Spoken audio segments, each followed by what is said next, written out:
Sinbad Baghdad का रहने वाला एक अमीर व्यापारी का बेटा था। पिता की मृत्यु के बाद उसने अपनी सारी संपत्ति ऐशो आराम में उड़ा दी। जब उसे अपनी गलती का एहसास हुआ तो उसने बचे हुए पैसों से कुछ सामान खरीदा और व्यापारियों के एक समूह के साथ समुद्र के रास्ते व्यापार करने निकल पड़ा। कई दिनों के सफर के बाद उनका जहाज एक सुंदर और हरे भरे द्वीप के पास रुका। नाविक और व्यापारी खाना पकाने और आराम करने के लिए उस द्वीप पर उतर गए। उन्होंने वहां आग जलाई। अचानक वो द्वीप हिलने लगा।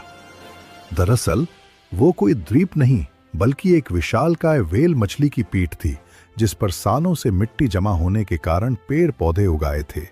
जैसे ही आग की गर्मी मछली को महसूस हुई, वो समुद्र की गहराइयों में उतरने लगी। ज्यादातर लोग भागकर जहाज पर चढ़ गए, लेकिन सिंदबाद समय पर नहीं पहुंच सका। जहाज का कप्तान सिंदबाद को मरा हुआ समझकर जहाज लेकर आगे बढ़ गया। सिंदबाद एक लकड़ी के तख्ते के सहारे घंटों लहरों से लड़ता रहा और अंत में एक अनजान द्वीप के किनारे जा लगा। उस द्वीप पर सिंदबाद की मुलाकात राजा मेहरजान के सेवकों से हुई। वे राजा के घोड़ों की देखभाल कर रहे थे।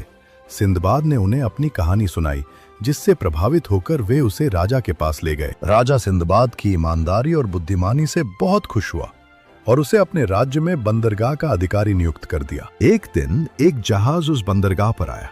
सिंदबाद ने देखा कि उस जहाज पर उसके नाम के सामान के बक्से रखे थे।